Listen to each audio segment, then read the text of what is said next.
This is BBC Radio London. My name is Eddie Nestor. One day in my book, I'll tell you what we're doing in this moment, but not right now. But we're doing something we haven't done before, and I'm really, really excited about it. 40-degree heat, a Saudi desert, hot sandy winds, sounds a long way from cold, grey, miserable, wet London right now. My next guest, no. They've just come back from cycling 550 kilometres through the desert from Mecca to Medina. Their cycling club in Ilford, which is my borough. Wow. Their cycling club in Ilford did it to raise money to help children suffering from congenital heart defects in Africa. Shamshul Abdin and Ms. Rahman from the H&K Cycle Club.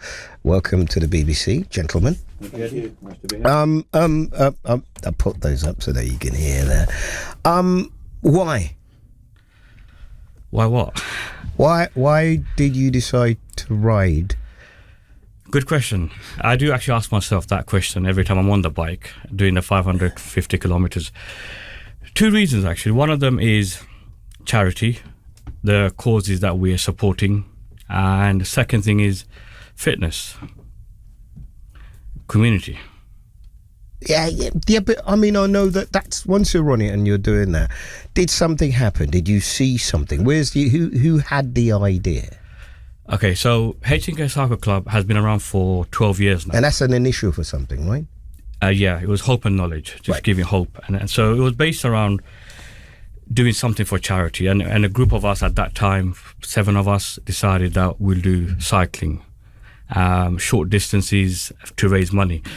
It really picked up from there. And cycling at that time was known to be like a white man, middle-aged white man sort of sport when it comes to long-distance cycling. And we were literally novice. I mean, I'm talking about rucksack at the back, tracksuit bottoms, and we got on the bike. And it sort of picked up from there, and we realized that within the sort of South Asian community, cycling wasn't a sport that people were going to go into. And the best thing about it was it started attracting a lot of older generations as well. I mean, men in their 50s with heart conditions and everything as well. And through that, the club just grew. And the two of the motto is that we built a community now. We've got club is a member of like 250 members. We organize national rides within UK for 200 plus riders, for novice riders. That we sort of use that to attract people to do for fundraising and then take up cycling as a long-term thing. And then as a club, we've actually broken a record where we cycled a 10-year project from London to Istanbul over 10 years. And that's even through COVID time, during lockdown when everything else shut down. This little cycle club from East London managed to still jump on the plane, get to where we need to get to. At that time it was Austria, and we still cycled along the whole of, so we actually conquered whole of Europe. And then it was like 7-8 years ago, the idea came about was, for Muslims, going to Mecca is one of the most important places to go for pilgrimage. And where every time people go there, they would go to Mecca and then they would go to the place in Medina where the Prophet, peace be upon him, has been buried, and he sort of lived his last moment of his life there. And that journey, people would go by plane, by train, by car. And Islamically, without going too much into it, the Islamic turnaround was 1400 years ago when the Prophet, peace be upon him, was in Mecca, and he was fleeing persecution from his own people, and he made the migration to Medina. That migration is called the Hijrah, and that is where the Islamic calendar started as well. So you got the Gregorian calendar starts from the birth of Christ. Islamic calendar starts from the time the Prophet made the migration from Mecca to Medina, and this is where Islam started growing from. And for me, it was like, can I try to recopy the steps of from Mecca to Medina? Okay, he did it on a camelback. We're not going to be doing that. But the next best thing for me was, as a cyclist, was, well, let's cycle it. Let's feel that sort of the challenges that he faced through the desert and everything. And that's where the idea came about. Miss, you're very quiet, and you were the one who was doing all the talking. No, you're ba. No, not at all. It feels like what you've done is you're going to, we cycle, right? It's our way of keeping fit. It's our way of having community. But, you know, we haven't been, or had you been to Mecca by then? I've been twice before for the pilgrimage. For the pilgrimage alone. Right. So help me. Do people have a number of times? I know as a Muslim, it's part of your thing to go there. Yeah. Is there a number of times that you go? No, there's no number as such. No. You can visit as many times as you want. Right. Just help me to understand, because I'm leaving Ilford. I'm in the good part, by the way. So am I. I'm up in Wanstead. I don't know where you guys are, but let me just tell you where I am, so you know who I am, right? I'm not mucking about with you, right? So when you decide, are there people in the group who haven't been to Mecca before? Yeah, there is. Right. So it's fantastic, isn't it? Those of you, because you're a bit older, the two of you, well, certainly older than me. And so you're going, and you think, isn't it a brilliant way to combine our beliefs, our journey, our hobby, our fitness, and our want to support people who are less fortunate than us? That's a magnificent way of pulling everything together, isn't it? Yeah, absolutely. I mean, for me, first and foremost, I think it's the opportunity to do such a great cause for a charity. It's a huge charity. The figure that we've raised to date, it's mind blowing. Was it a secret? No, it's not. I was drumming it up to get to that figure. He doesn't talk, and now I've not even said it, and you've almost fell off your chair. I didn't realise this didn't have a back. You're building up suspense, are you? Yeah. So we've raised £233,000 just from this year's event. Just from this Hijrah Ride alone. So how do people support it then? Just because we have just giving pages. So, for example, Mizan, this was his first time doing it. So, by the way, this is our 4th year. No, but I understand the people listening to this. Right? We have this thing here called Make a Difference at this radio station, which I'm most proud of, which is we encourage people to recommend people to us who are doing things to make people's lives better, right? The nominations will be open, so I'm looking for more stories like you, people who are doing brilliant things that people might not know of, because it's miserable if I just do news every day, it doesn't do so. So just help me to understand, right? Is it only men? For now, it is, because of the way we still sort of club as it's still quite small to set up, and logistically, place like in Saudi, Middle East, is a lot more difficult to sort of organise for. But not here. I mean, you train here, don't you? Here. Theoretically, you could have women riding here. Yeah. Because I had a lady on a few months ago who said, even more so than you saying, look, it's not seen as something that men from Asia do. I'd say even more so about the women. But what a fantastic way to give it.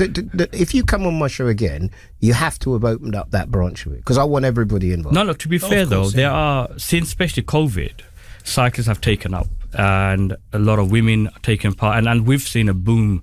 So ideologically, you have no problem with that? No, absolutely no problem. I don't know. What I'm trying to do is do a show where everybody can feel as though there's a group of women who go, "Whoa, what those guys did is magnificent. I'd like to start it with a group of my sisters or my group of my whatever." And there are, as I said, there are groups out there that women only, and they feel more comfortable amongst themselves, which we support as well.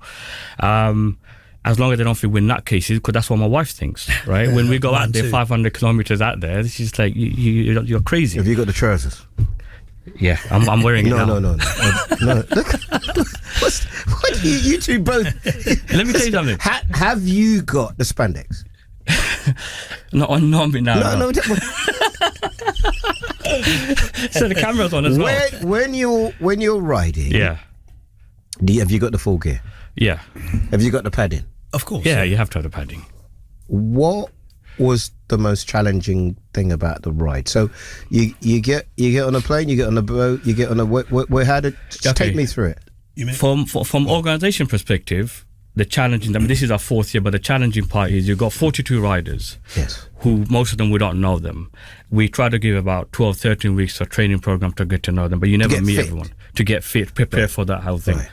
So you got that challenge of trying to make sure you got a similar mindset. And imagine going somewhere in a school trip or whatever, and you got 42 men who don't get along with people, right? That's a nightmare to deal with.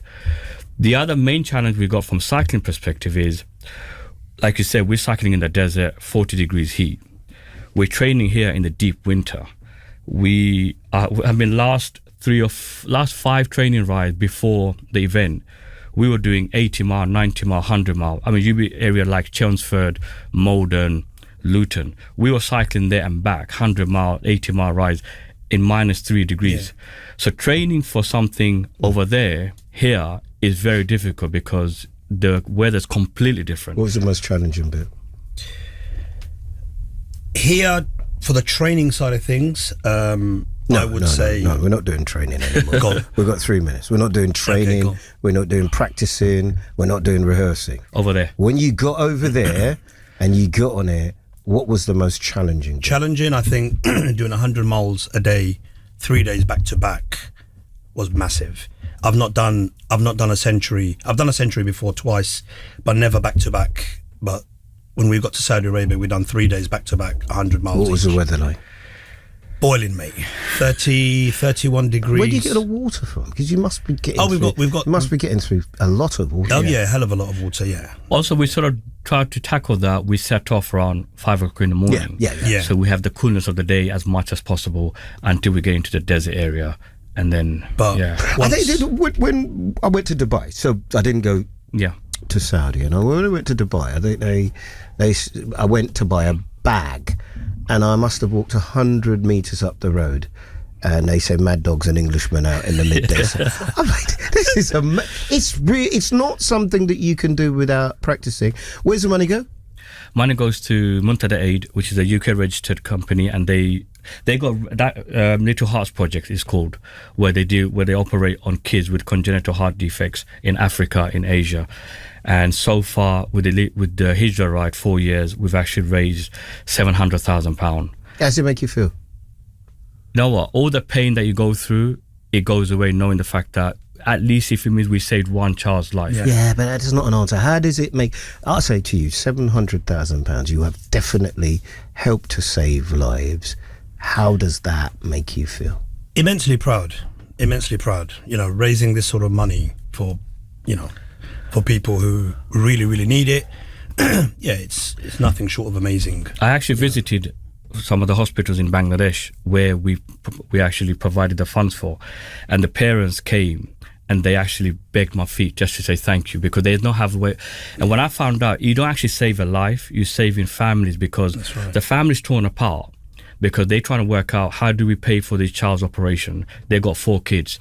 Now, is it food on the plate, or do they save up for this child's operation? And because it doesn't really physically affect them until they become adulthood, and most of them won't even reach adulthood, they tend to neglect that child, thinking, look, let's put food on the plate. Indeed. And the families that I met, they've actually they split up because the mother's gone with the child in another city, working over there to aid her, to fund her operation, and the father looking at other children back in the village, and their lives torn apart. And seeing that, it really makes you want to go back and keep doing it again and again. See, when you hear testimonies like this, I think honestly we will do this over and over and over again. Aim is, does it make up for the bad stuff you've done? I'm listening. It does. It does. Why ask me about the bad stuff? Why not him? Because you look like a bad guy. That's why. This is a decent human being. You look like a bad guy. If people wanted to know more about what you're doing, if they wanted to start their own... See, I think things like this, and it might not be Muslim, it might be whatever, right? I know what you're saying. Groups of people... Inspiring. Particularly, if I'm honest with you, running out of time, but if I'm honest with you, when I go to the Make a Difference Awards, which I'll reach out to you and invite you to, right? Because they give me 2 free tickets, and I'll invite you to. No, you can come with your wife. Leave him outside. He can drive you home or whatever. What I find is that where you allow people to understand that somebody's doing something positive, particularly men, if I'm honest with you, going for walks, making something, because we don't really talk. Yeah. And we've done this serious, jokey, because that's the way us guys do it. Yeah. And I'm married to a woman who takes groups of women on walks every week, and they do things. And I envy them, because us guys, in terms of our mental health, we don't do enough. Yeah. So if people are listening to this and they maybe want to find out how you arrange it, how do you do it, whatever, have you got a website? Is there something? We've got a website, hkcycleclub.com. Also, the whole Hijrah Ride, we've got it live, and we've got a lot of reels on our Instagram post. Here again, at hkcycleclub.com. Just want to quickly touch on what you said there, which is actually really spot on. I've been doing this for 11 years, and as a club, we've raised £2 million for various projects in Africa and Asia. And yet, my family members doesn't even know what I do. It's just one of those things where you just don't end up talking. And I think it's a bad thing, because we need to talk more. We do. If today's discussion inspires other people to do something, 100%. that itself is a great thing. So I really hope your listeners take some benefit from this. And, it doesn't have to be cycling. Do whatever. Like you said, make a change. Yeah. I didn't know that 11 years ago when I started part of this, we're going to end up raising £2 million for various projects around the world with various UK charities as well. But you don't know until you start. And like they say, a journey of 1,000 miles starts with a single step. It starts with a single step. You have to start from somewhere. And doing good things for other people helps make you feel better. Oh, definitely. For mental health, it's amazing, because look, we live in a doom and gloom at the moment, and knowing the fact that there's someone somewhere over there has been benefited from what we did, that makes you sleep better at night. 100%, definitely. It's always weird, and I'll avoid it this time, but I know there'll be lots of people listening that go, gosh, we've got kids here suffering too. As I come to work, I see more and more people sleeping in the rough on the streets. But I think different people can raise, got my team here. If they had their way, all fundraising would be for pets. You see what I mean? So I think you have to take what does it for you and do it. One more time, give the website, and thank you for coming in. Actually, because it's important to highlight stuff. It's like this. hkcycleclub.com. We're more busy on the Instagram, TikTok these days, as everyone else is. So it's at hkcycleclub.com. I'll you can get follow on the there. journey. I'll get on there and follow you, just so that I could see how big Miz would be if he didn't train. Thanks for coming in, gentlemen. Thank you for inviting me. Thank you very much. This, ladies and gentlemen, is BBC Radio London.